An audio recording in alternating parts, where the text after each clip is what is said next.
Bismillahirrahmanirrahim. Assalamualaikum warahmatullahi wabarakatuh.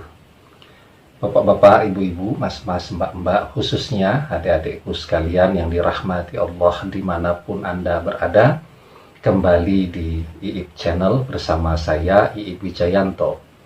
Kali ini kita akan membahas tema Kau panggil nama mantan di dalam doamu, maka inilah efek yang akan dia rasakan, termewek-mewek, ya, nangis rindu kepadamu, ya.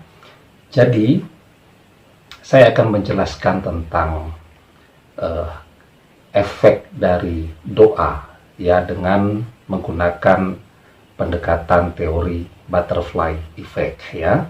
Tapi sebelumnya saya ingin menyapa dulu, ya, kepada seluruh teman-teman yang dengan setia setiap hari, sehari mungkin 2-3 kali melihat video-video saya, ya.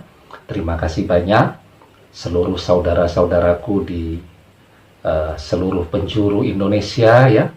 Juga saudara-saudaraku di Malaysia, kemudian di Singapura, di Taiwan, di Arab Saudi, bahkan juga dari Timur Leste dan lain sebagainya. Saya baca di report, ya, geografi teratas yang menyaksikan video-video di channel YouTube kita ini, ya. Negaranya sangat beragam, alhamdulillah, ya, dan semoga bermanfaat, ya. Sepertinya saya agak menyesal juga terlalu lama siarannya di radio. Kalau sudah lebih lama, ya, saya mengganti platform dakwah saya dari media radio ke media YouTube, tentu dampaknya akan lebih besar lagi, ya, karena saya tidak menyangka pemirsanya bisa meliputi geografis yang teramat sangat luas, ya. Tapi terlambat lebih baik, ya, daripada tidak sama sekali, ya. Sekali lagi saya ucapkan terima kasih dan semoga apapun yang saya sampaikan bisa memberikan manfaat yang baik terhadap kehidupan kita sehari-hari, ya. Baik, Anda tahu teori butterfly effect, ya.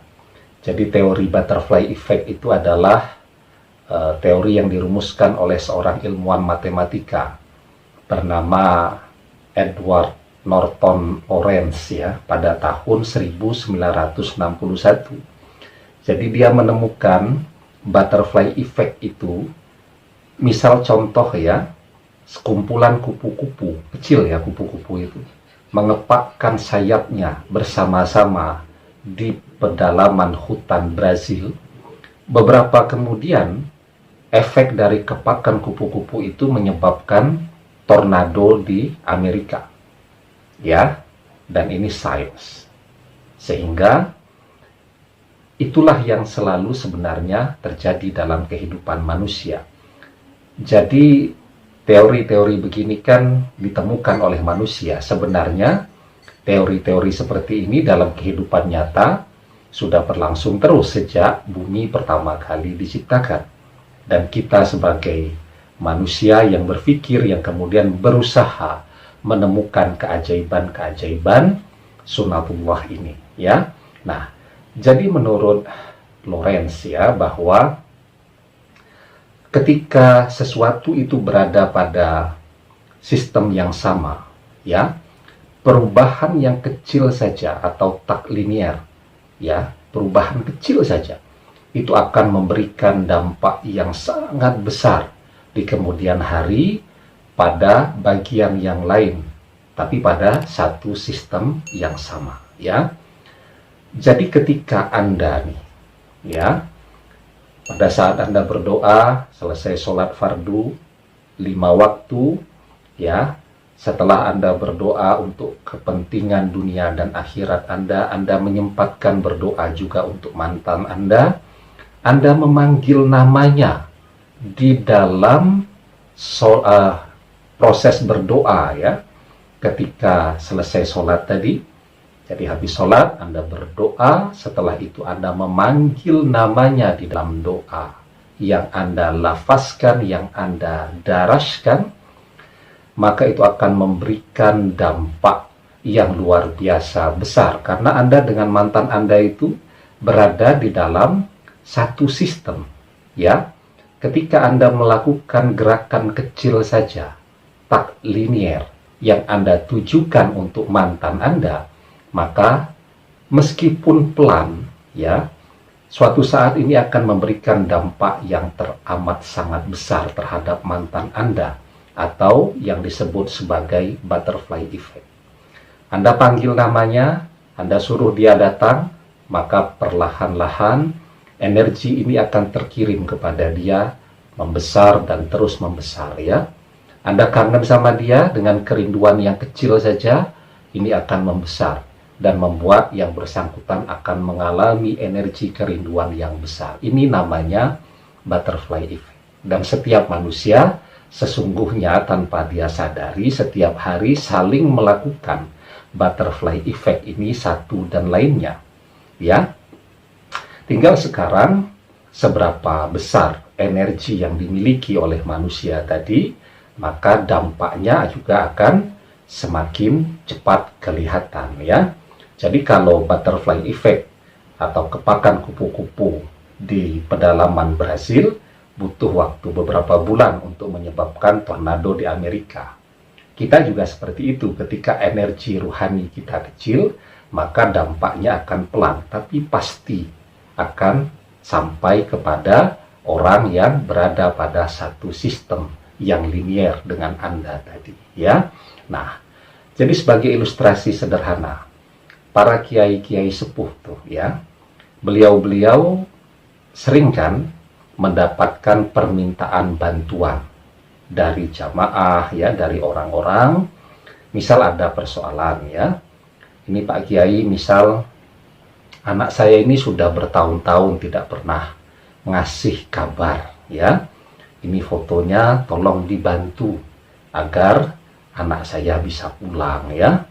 Atau misal ada seorang suami datang kepada seorang kiai, kemudian konsultasi, tanya, Pak Kiai, ini istri saya dibawa lari oleh laki-laki lain, kasihan anak-anak masih kecil-kecil di rumah, ya, mohon dibantu.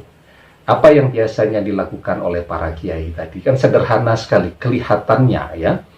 Jadi yang mereka lihat fotonya, terus ditanya namanya siapa, nama bapaknya siapa, lahirnya tanggal berapa, bulan berapa, tahun berapa, kemudian mereka konsentrasi begitu, ya, menyampaikan pesan yang ingin disampaikan oleh orang yang minta bantuan tadi. Kadang-kadang mereka diam, ya, kadang-kadang mereka seperti berbicara tuh kepada fotonya, ya, kamu ingat suamimu, kamu segera pulang kepada suamimu, kamu sadar, kamu harus menjadi istri yang solihah, istri yang berbakti, dan seterusnya. Jadi kelihatannya sederhana sekali, dia cuma menyampaikan pesan melalui fotonya tadi. Tapi Anda tahu apa yang dilakukan oleh para kiai setiap hari, ya.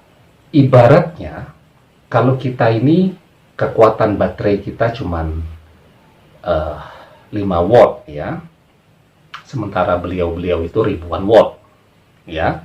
Sehingga memang ketika dia memerintahkan kepada si fulanah melalui fotonya tadi, itu energi yang sampai ke sana sangat besar.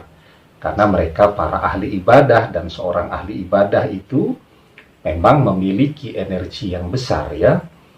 Jadi ketika kita beribadah itu sesungguhnya kita sedang mengisi baterai ruhani yang ada di dalam diri kita, ya. Sehingga ini sebagai contoh nih, ya. Ini kertas, ya. Kertas ini kalau energinya kecil, ya, tuh tidak akan terjadi apa-apa kan kepada tangan saya tadi, ya. Kertasnya juga tetap utuh. Tetapi ketika saya berikan energi yang besar, ya, maka kertas tadi menjadi remuk, ya. Begitu juga ketika saya akan menarik jari saya nih misal, ya. Energi saya kecil saja, maka tergerak pelan. Tapi ketika saya tarik dengan energi yang besar, maka jari saya akan bergerak lebih cepat, ya. Nah, jadi begitu. Kenapa bisa sampai? Ya, butterfly effect itu tadi penjelasannya.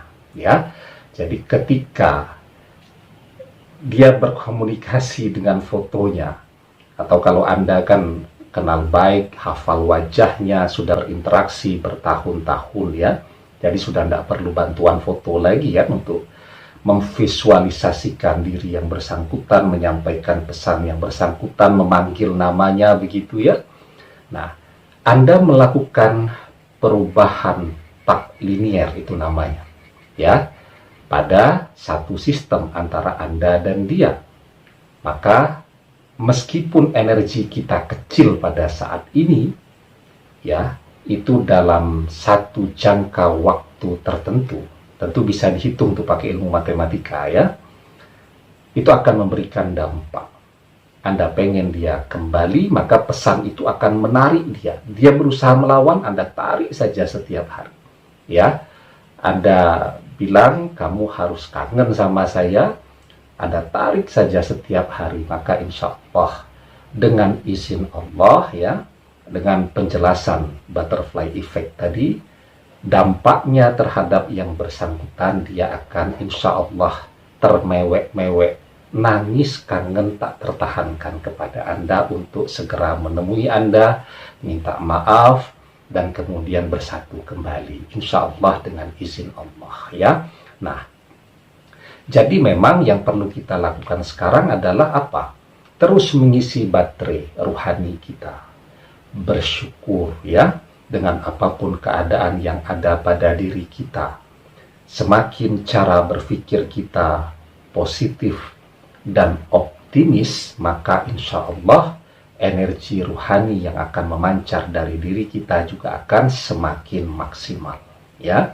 Nah, Rasulullah Shallallahu Alaihi Wasallam bersabda, ajaban li amril mu'min, inna amrohu kullahu khairun, walaysa dzalika li ahadin illa lil mu'mini in asabathu sarra'u syakara fakana khairan lahu wa in asabathu darra'u sabara fakana khairan lahu.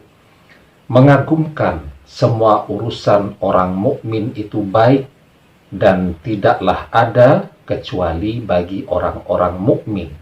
Jika kesenangan datang, dia bersyukur, maka syukur itu baik baginya, dan jika kesusahan mengenainya, dia bersabar, maka sabar itu baik baginya.